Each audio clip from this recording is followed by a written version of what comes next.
Can I ask you just if it's possible to do an overview and just some brief comments of wisdom on the process of publishing a book? What's that process entail? What are the different options, and what's your recommendation for somebody that wants to write a book like yours, a nonfiction book that discovers something interesting about this world? So what I usually advise is follow the process as is. Don't try to reinvent. I think that happens a lot where you'll try to reinvent the way the publishing industry should work. Like this kind of not like in a business model ways, but just like this is what I want to do. I want to write 1,000 words a day, and I want to do this, and I'm going to put it on the internet. And the publishing industry is very specific about how it works. And so, like when I got started writing books, which was at a very young age, so I sold my first book at the age of 21. The way I did that is I found the family friend that was an agent, and I said, I'm not trying to make you be my agent. Just explain to me how this works. Not just how the world works, but give me the hard truth about how would a 21-year-old, under what conditions could a 21-year-old sell a book, and what would that look like? And she just explained it to me. Well, you have to do this, and have to be a subject that it made sense for you to write. And you would have to do this type of writing for other publications to validate it, and blah, blah, blah. And you have to get the agent first. And I learned the whole game plan, and then I executed. And so the rough game plan is with nonfiction, you get the agent first, and the agent's going to sell it to the publishers. So like you're never sending something directly to the publishers. In nonfiction, you're not writing the book first, right? You're going to get an advance from the publisher once sold, and then you're going to do the primary writing of the book. In fact, it will, in most circumstances, hurt you if you've already written. If you've already written it. Yeah. So you're trying to sell, well, I guess the agent, first you sell it to the agent, and the agent sells it to the publishers. Yeah, it's much easier to get an agent than a book deal. So the thought is, if you can't get an agent, then why would you? So you start with, and also, I mean, the way this works with a good agent is they know all the editors, and they have lunch with the editors, and they're always just like, okay, what projects do you have coming? What are you looking for? Here's one of my authors. That's the way all these deals happen. It's not, you're not emailing a manuscript to a slush pile. Yeah, and so first of all, the agent takes a percentage, and then the publishers, this is where the process comes in. They take also a cut that's probably ridiculous. So if you try to reinvent the system, you'll probably be frustrated by the percentage that everyone takes relative to how much bureaucracy and efficiency, ridiculousness there is in the system. Your recommendation is like, you're just one ant. Stop trying to build your own ant colony. Well, or if you create your own process for how it should work, you're just not going to, the book's not going to get published. So there's the separate question, the economic question of like, should I create my own, like self-publish it or do something like that? But putting that aside, there's a lot of people I encounter that want to publish a book with a main publisher, but they invent their own rules for how that works, right? So then the alternative though is self-publishing, and the downside, there's a lot of downsides.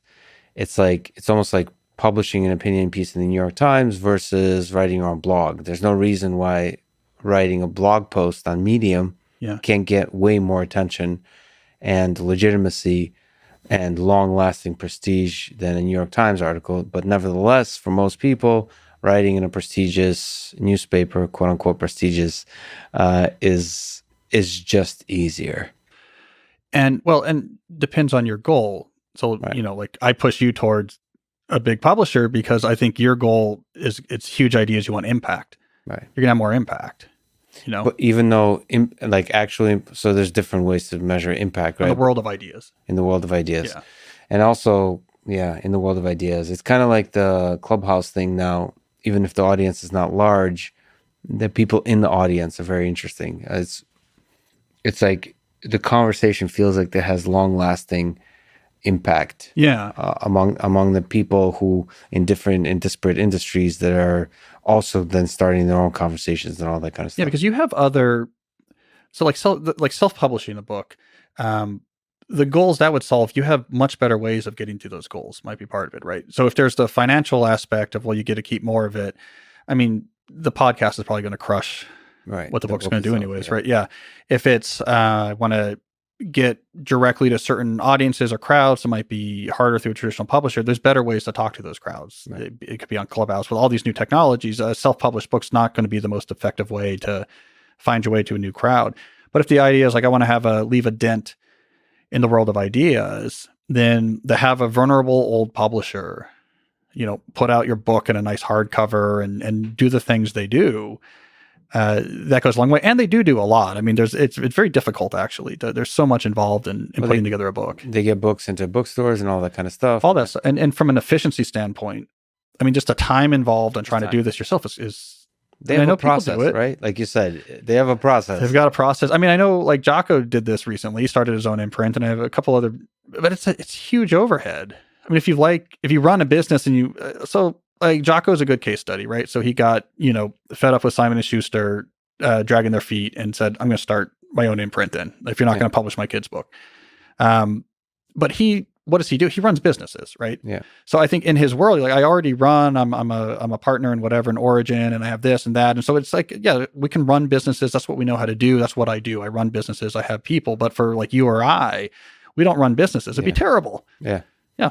Or especially these kinds of businesses, right? So I do want to launch a business, but very different. A technology business. It's very different. Very different. Very, very different. Yeah. Yeah. I mean, this is like, okay, I need copy editors and graphic book binders, and I need to contract with the printer, but the printer doesn't have slots. And so now I have to try to I mean, I need to shut this off in my brain, but I get so frustrated when the system could clearly be improved. It's the thing that you're mentioning. Yeah. It's like, this is so inefficient. Every time I go to the DMV or something like that, you think like, this could be done so much better.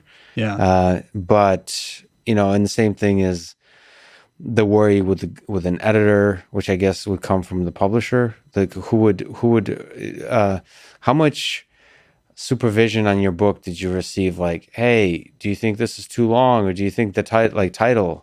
How much choice do you have in the title, in the cover, in the presentation, and the branding, and all that kind of stuff? Yeah, I mean, all of it depends, right? So when it comes on the relationship with the editor on the writing, it depends on the editor and it depends on you. Mm-hmm. So like at this point, I'm on my 7th book, and I write for a lot of major publications. And at this point, I have what I feel like is a voice and a level of craft that I'm very comfortable with, right? So my editor is not going to be. She kind of is going to trust me, and it's going to be more big picture. Like, I'm losing the thread here, or this seems like it could be longer. Whereas the first book I wrote when I was 21, I had notes such as, you start a lot of sentences with "so," you don't use any contractions, because I've been doing scientific writing where you don't use contractions. Like, you should probably use contractions. That like was way more, I had to go back and rewrite the whole thing. Yeah.